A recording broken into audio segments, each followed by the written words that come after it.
watching us. Are we the people responsible for the chaos that is enveloping America?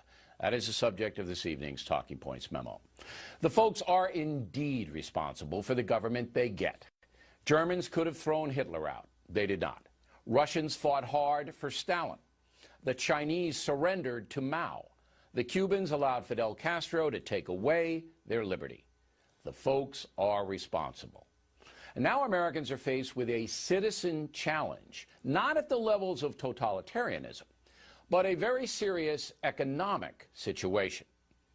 Yesterday, the Government Accountability Office, the nonpartisan investigative arm of Congress, released its annual audit of the U.S. government. The report covers the fiscal years 2011 and 12. The conclusion of the report is this, quote, absent policy changes, the federal government continues to face an unsustainable fiscal path. Let me repeat that.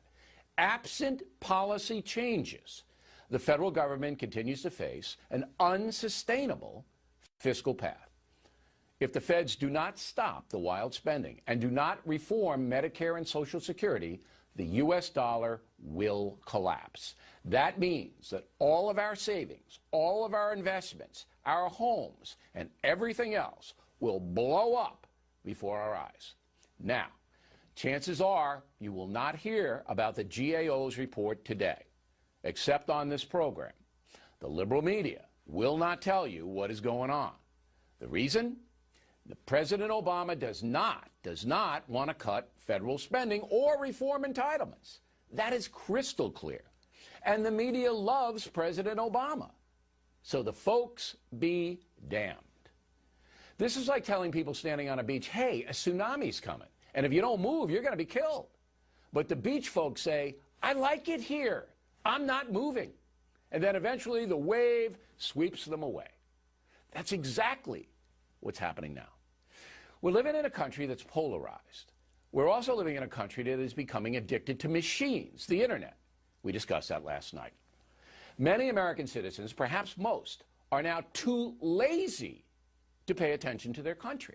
They're selfish, caught up in individual pursuits. Thus, the federal government has been allowed by we the people to get out of control. Last year, the Fed spent $1.1 trillion more than the government took in.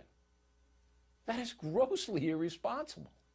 The debt now approaching $17 trillion. President Obama, the biggest spending chief executive in history. So, I have to play Paul Revere here. I have to continue to tell you the truth. But I also believe many Americans simply will not listen. And even worse, they are not smart enough to even care. Disaster could be coming.